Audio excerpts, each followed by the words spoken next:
વિકાસની મોટી મોટી વાતો કરતી રાપર નગરપાલિકા તમામ મોરચે નિષ્ફળ જઈ રહી હોય એવું તમામ વિસ્તારોમાં ઉભરાતી ગટરોની સમસ્યા હોય કે દુર્ગંધ મારતું પીવાનું પાણી આવવાની સમસ્યા હોય, શહેરમાં રખડતા ઢોરોનો ત્રાસ હોય કે સાફ સફાઈનો અભાવ હોય, આ તમામ મોરચે રાપર નગરપાલિકા નિષ્ફળ નીવડી હોય એવું સ્પષ્ટપણે દ્રશ્ય આખા શહેરમાં દેખાય છે.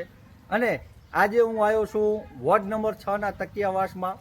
ત્યાંના સ્થાનિકો દ્વારા છેલ્લા કેટલાય સમયથી રજૂઆત કરાતી હતી કે ભાઈ એમને જે આ પાછળ તમે બેકગ્રાઉન્ડમાં જોઈ રહ્યા છો કે વિસ્તારનો મુખ્ય માર્ગ છે ત્યાં ઉભરાતી ગટરની સમસ્યા છે. આ સમસ્યા છેલ્લા 2 વર્ષથી યથાવત છે, જેથી કરીને આજે આ બાબતે મને જાણ થતાં હું તરત અહીંયા કને પહોંચ્યો છું અને હું નગરપાલિકાને રાપર શહેર કોંગ્રેસ સમિતિના પ્રમુખ વતીથી એટલો અલ્ટિમેટમ આપું છું કે 48 કલાકની અંદરમાં આ સમસ્યાનું સમાધાન થઈ જવું હતું પડે, અન્યથા આવનારા 48 કલાક પછી રાપર નગરપાલિકા પરિસરમાં ઉગ્ર આંદોલન કોંગ્રેસ પક્ષ દ્વારા સ્થાનિક રહીશોને સાથે રાખીને કરાશે. અને વિસ્તારોના લોકો દ્વારા એવું પણ જાણવા મળ્યું છે કે આ ઉભરાતી ગટરના કારણે અહીંયા જે પીવાનું પાણી આવે છે એ પણ એકદમ દુર્ગંધ મારતું પાણી, અને પી તો એનાથી કેટલી પ્રકારની બીમારીઓને આપણે જાતે આમંત્રણ આપીએ એવું. એ પાણીનું મેં TDS ચેક કર્યું તો 450 કરતાં પણ હાઈ આવ્યું, જેથી આપ અંદાજ લગાવી શકો છો કે આ પાણી કેટલું ગંદુ હશે, દૂષિત હશે. અને આ સમસ્યા છેલ્લા 2 વર્ષથી અહીંયા વિસ્તારના લોકો ભોગવી રહ્યા છે.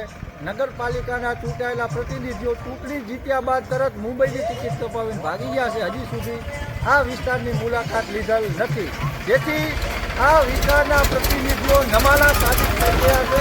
એટલે પ્રતિનિધિઓને કહું છું કે લોકોની કામ કરવાની ત્રેવડ ના હોય તો આવા નમાલા લોકોએ ચૂંટણીઓમાં ઉતરવું ના જોઈએ. ચૂંટણીઓમાં એવા લોકોએ જ રસ લેવો જોઈએ જે જનતાના કામ કરવા માંગતો હોય. બાકી ખાલી હોદ્દા લઈ અને મુંબઈ ભાગી જવું હોય તો ત્યાં કામ ધંધો કરો.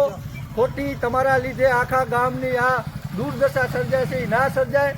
હું નગરપાલિકા તંત્રને ફરીથી અહીંયાથી કહેવા માંગુ છું કે 48 કલાકની અંદરમાં આ સમસ્યાનું સમાધાન કરવામાં આવે, ને કે આ ગંદકી લઈને અમે રાપર નગરપાલિકાની કચેરીમાં આવશું, જેની તમામ જવાબદારી નગરપાલિકાના જવાબદાર વહીવટી તંત્રની અધિકારીઓની રહેશે. એવું હું રાપર શહેર કોંગ્રેસ સમિતિ વતીથી અલ્ટિમેટમ આપું છું. ધન્યવાદ.